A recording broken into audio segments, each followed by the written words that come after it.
témoignages que c'est des jeunes qui vont témoigner des choses qui sont arrivées dans leur vie, des choses que on pourrait entendre dans la rue, mais qu'on dise, ah, c'est pas vrai, c'est des histoires inventées, là, des histoires à dormir debout. Mais c'est vraiment des jeunes que je connais personnellement qui vont raconter ces histoires-là, comme il y a une fille qui a eu un cancer, il y en a une autre qui va raconter qu'est-ce qui s'est passé pendant les 4 ans qu'elle n'était pas allée à l'église. Puis plein d'histoires intéressantes comme ça.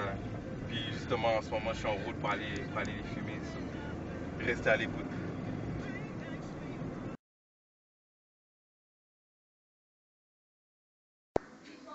Comment expliquer et comment décrire un amour si grand, si puissant que rien ne peut le contenir? Comment expliquer et comment décrire un amour si grand, si puissant que rien ne peut le contenir? Alors entends mon cœur, mon esprit qui te loue, entends le chant d'amour d'un enfant racheté. Je prendrai mes faibles mots pour te dire quel Dieu merveilleux tu es. Mais je ne pourrai pas te dire combien je t'aime, alors entends mon cœur. Je vous ai chanté ce chant-là pour en venir à mon témoignage. C'est parce que lorsque j'avais 11 ans, j'étais allée chez le docteur, puis il m'a diagnostiqué un cancer de la gorge. Puis, sur ce, ma mère est allée à l'église, puis elle a expliqué à mon pasteur, puis un dimanche matin, mon pasteur m'a fait chanter, puis il a prié pour moi. Puis immédiatement qu'il a fini de prier, il a vu, le Seigneur lui a dit que j'étais délivrée, puis que j'avais plus de cancer. Puis pour de vrai, je suis allée chez le docteur 2 semaines après pour l'opération. Puis ils ont vu que c'était pas un cancer comme ils ont déclaré, que c'était pas un cancer que j'avais, mais juste une petite boule. Puis ils ont juste gelé ma gorge, puis ils l'ont coupé, puis après 20 minutes, c'était correct. Puis c'est vraiment ça qui a fait que j'ai vraiment cru à Dieu, que j'ai vraiment cru à Dieu. Puis j'espère que ce témoignage-là aussi va vous...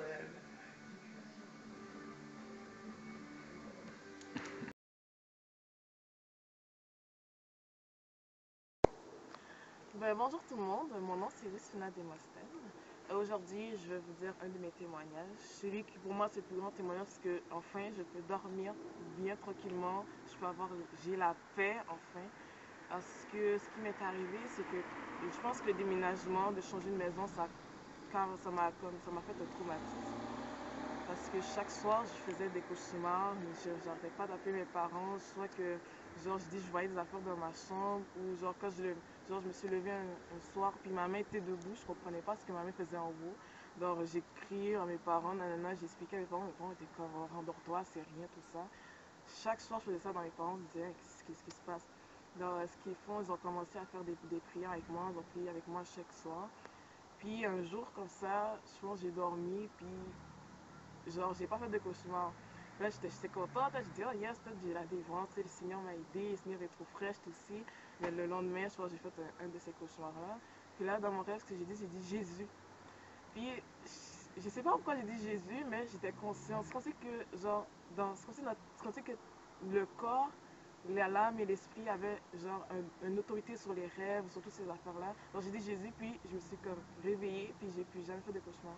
Donc, jusqu'à maintenant, le dernier cauchemar que j'ai fait, c'était avant-hier, puis après ça, ça date depuis longtemps. Donc, je remercie Seigneur pour ça, parce qu'il m'a donné la paix. Donc, je peux dormir tranquillement, je peux reposer enfin, puis je remercie le Seigneur pour ça. Donc, soyez bénis.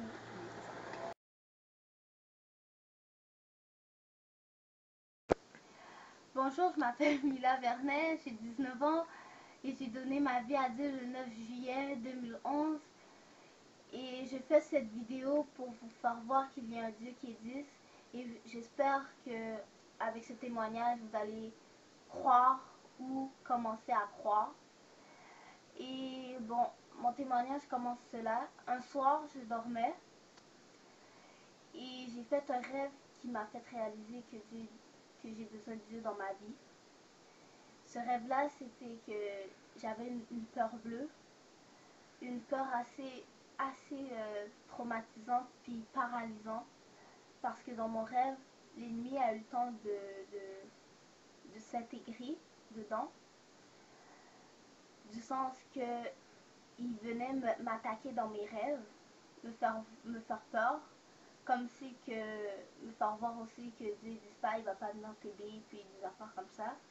Mais dans ce rêve-là, qu'est-ce qui s'est passé, c'est que j'étais dans mon lit, j'étais paralysée, et il y avait cette chose qui marchait derrière moi, juste à, on va dire à 1 mètre de mon lit. Je l'entendais marcher, je l'entendais même rire, faire des rires vraiment sinistres, des rires que tu n'entendrais même pas dans la vie réelle. Et je l'entendais faire des va-et-vient, des 100 pas. Et en venant proche de mon lit, il s'avançait sur mon lit. Et je ressentais tellement une peur que ça m'a fait en sorte de j'ai déclenché un cri, mais pas un cri comme de peur, mais un cri à l'aide.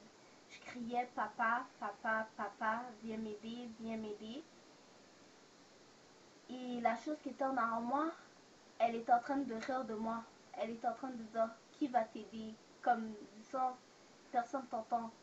Mais ma voix était tellement rendue assez haute que il est parti de mon lit, puis là après ça, avant de partir, il m'a comme mis en garde que t'inquiète, je vais revenir, mais avec un rire vraiment sournois.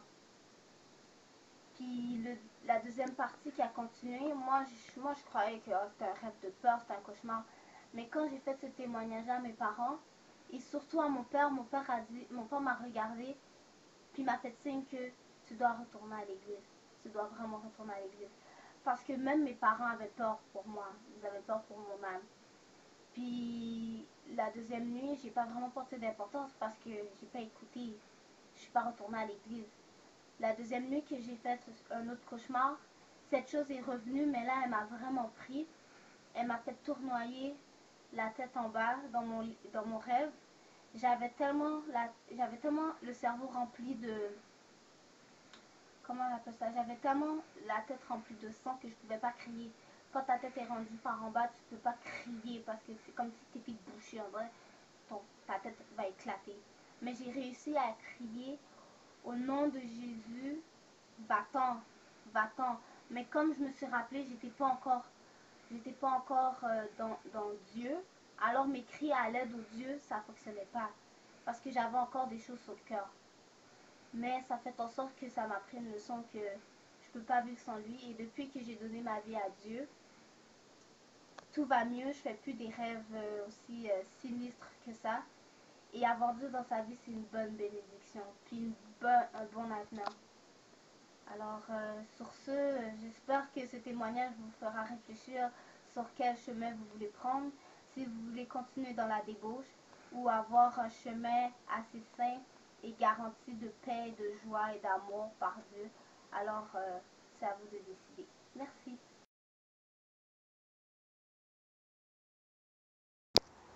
Merci, Pape Jean fin di ou merci. Ou tout ça ou fait pour moi. Pour sans ou capé couler non moi. Merci, Pape Jean fin di ou merci. C'est sujet chez moi pour toute l'éternité. Dieu vous bénisse. Moi, je suis Sabrina Augustin. Je tiens à partager avec vous un témoignage, ce que Dieu a fait pour moi, ce que mon Dieu a fait pour moi. J'étais malade, je sentais quelque chose qui battait dans mon ventre là. Puis je priais Dieu pour la guérison. Puis un soir, je dormais, je voyais quelqu'un qui vient avec, c'est comme un docteur, genre un médecin qui vient, puis il m'a opéré. Euh, Demain matin, je ressentis la douleur. C'est comme, je ressentis l'effet, la douleur, la personne a fait l'opération pour moi. Je remercie Dieu pour ça. Puis depuis lors, je ressens plus la douleur. Puis Dieu m'a guéri parce qu'il dit dans sa parole, celui qui guérit toutes tes maladies. Et je suis confiante là que Dieu m'a réellement guéri ce soir-là. Dieu vous bénisse. Alors tu dirais que la personne qui t'a opéré, c'est Dieu? Oui. Amen.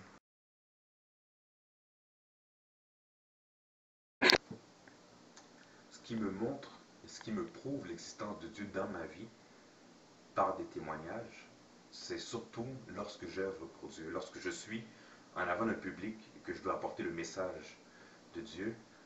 Il arrive souvent qu'à l'intérieur de moi, j'ai une chaleur, j'ai même des frissons. Et que je sais que lorsque je vais dire cette parole qui me vient de Dieu à l'instant, elle va toucher quelqu'un dans le public et elle va revenir à Dieu en faisant effet. Souvent, Dieu me révèle des choses que je ne sais pas, des paroles que je n'ai jamais entendues.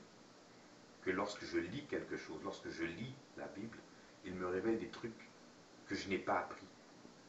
Cette connaissance qui me vient de façon instantanée, je sais qu'elle vient de Dieu.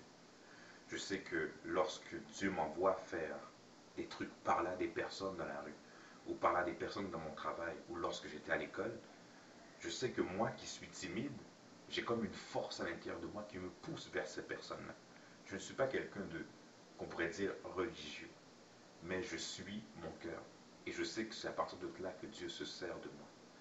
Et c'est toutes ces choses-là, c'est toute cette chaleur, encore une fois, ces frissons à l'intérieur de moi qui me prouvent que tout ce que je fais, je ne le fais pas en vain. Et c'est ce qui me prouve l'existence de Dieu dans ma vie. Que Dieu vous bénisse.